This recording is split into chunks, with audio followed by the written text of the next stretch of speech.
Student, आज हम कक्षा 7वीं गणित विषय में एक्सरसाइज 11.2 का क्वेश्चन नंबर पहला देखेंगे। तो स्टूडेंट आइए देखिए, एक्सरसाइज 11.2 के क्वेश्चन नंबर में पहला में कह रहा है, निम्न में से प्रत्येक समांतर चतुर्भुज का क्षेत्रफल ज्ञात कीजिए। हमको क्या बोल रहा है? समांतर चतुर्भुज का क्षेत्रफल ज्ञात कीजिए। तो देखिए, पहला क्वेश्चन को देखते हैं हम। पहला क्वेश्चन में ए नंबर में पहला का कौन सा देखते हैं हम? ए नंबर। इसमें इस तरह से एक समांतर चतुर्भुज हमको दिया हुआ है। इस तरीके से हमको एक समांतर चतुर्भुज दिया है। इस समांतर चतुर्भुज का आधार दिया है 7 सेंटीमीटर और इस समांतर चतुर्भुज की ऊंचाई हमको दिया है 4 सेंटीमीटर। ये दो चीज हमको दिया है, आधार दिया है और क्या दिया है? ऊंचाई दिया है। इस समांतर चतुर्भुज का आधार दिया है 7 सेंटीमीटर और ऊंचाई दिया है कितना? 4 सेंटीमीटर। तो हम यहाँ पर ले देंगे, दिया है, क्या दिया है हमको? आधार बराबर 7 सेंटीमीटर और ऊंचाई बराबर दिया है हमको कितना? 4 सेंटीमीटर। स्टूडेंट देखिए, कभी भी इस टाइप के क्वेश्चन आए तो आप लोगों को बहुत ही सिंपल पहचान है। ये जो डैश डैश वाली लाइन है, ये डैश डैश वाली लाइन है, इसको हम क्या बोलते हैं? ऊंचाई। देखो, ये डैश डैश वाली क्या बोलते हैं? ऊंचाई। तो मैंने ऊंचाई में 4 लिखा है और बाकी जो बचता है वो आधार कहलाता है। तो ये क्या है? आधार है, क्योंकि हर एक क्वेश्चन में आप लोगों को आधार और ऊंचाई दिया रहेगा। ठीक है, तो डैश डैश वाली लाइन को क्या बोलते हैं? डैश वाली लाइन को बोलते हैं ऊंचाई और इसके बाद इसको क्या बोलते हैं? आधार। तो सूत्र लगा लेते हैं। तो यहां लिखेंगे समांतर चतुर्भुज का क्षेत्रफल। हम क्या करेंगे? समांतर चतुर्भुज का क्षेत्रफल निकाल लेंगे।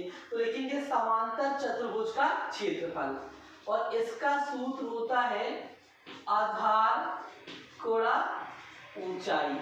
इसका सूत्र क्या होता है? आधार गुणा ऊंचाई। तो आधार का मान दिया है 7 और गुणा ऊंचाई का मान दिया है 4। तो 7 चौके हो जाएगा 28 सेंटीमीटर की घात 2। क्योंकि स्टूडेंट हमेशा ध्यान रखिएगा, क्षेत्रफल का मान घात 2 में आता है। तो क्वेश्चन सेंटीमीटर में है तो सेंटीमीटर की घात 2 हो जाएगा। अब इसके बाद देखिए, इसका एक और मैं आप लोगों से बी क्वेश्चन बता रहा हूँ, फिर बाकी क्वेश्चन सब इसी प्रकार से आप लोग कर लीजिए। देखिए, बी नहीं सी क्वेश्चन बता रहा हूँ आप लोगों को। इसका कौन सा बता रहा हूँ? पहला का सी नंबर। तो देखिए, पहला के सी नंबर क्वेश्चन में हमको एक और समांतर चतुर्भुज दिया है। इस तरीके से समांतर चतुर्भुज दिया है। इसका आधार है 2.5 सेंटीमीटर और इसका जो ऊंचाई है, ऊंचाई का मान दिया है 3.5 सेंटीमीटर। मैंने अभी आपको बताया था कि डैश डैश वाले को ऊंचाई बोलते हैं और एक होता है आधार। तो यहां हम लिख लेते हैं आधार बराबर 2.5 सेंटीमीटर और हमको दिया है ऊंचाई। तो लिखिए ऊंचाई बराबर 3.5 सेंटीमीटर। ये अब हमको क्या निकालना है? क्षेत्रफल। तो लिखेंगे हम समांतर चतुर्भुज का क्षेत्रफल और इसका सूत्र होता है आधार गुणा ऊंचाई। इसका सूत्र क्या होता है? आधार गुणा ऊंचाई। तो आधार है 2.5 सेंटीमीटर का और ऊंचाई है 3.5 सेंटीमीटर का। तो गुणा कर देते हैं। तो देखिए, अभी दशमलव को भूल जाए, सब अपन 25 गुणा 35 करें। क्या करें? 25 गुणा 35।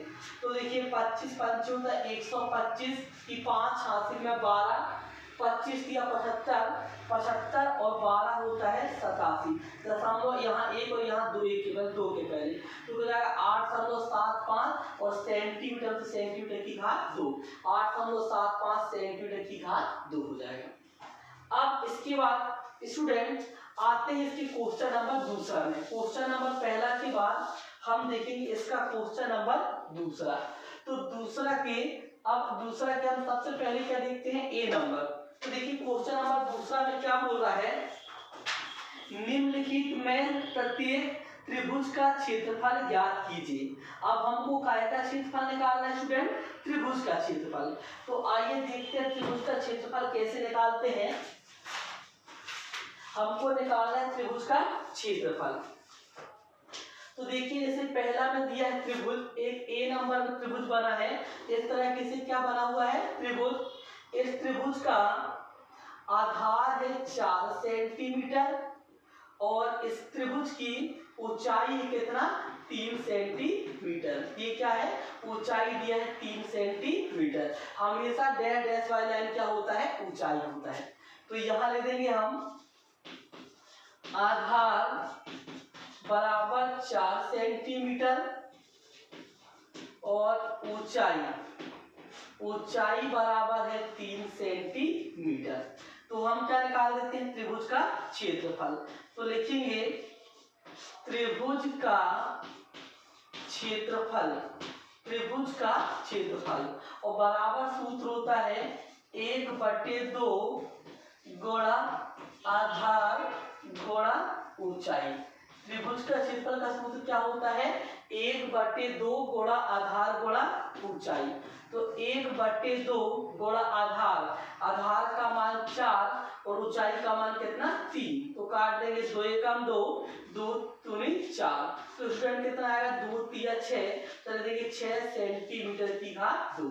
ये जाएगा 6 सेंटीमीटर की घात 2 क्या जाएगा, त्रिभुज का क्षेत्रफल। तो स्टूडेंट आप लोगों को पहला का एक और दूसरा का एक क्वेश्चन बताया है। इसी तरह से पहला और दूसरा में पूरे सेम इसी तरह के क्वेश्चन है। आप लोग इसके पहला दूसरा क्वेश्चन को हल कर लीजिएगा, ठीक है। इसके बाद मैं आप लोगों को नेक्स्ट क्लास का क्वेश्चन नंबर तीसरा समझाऊंगा। धन्यवाद।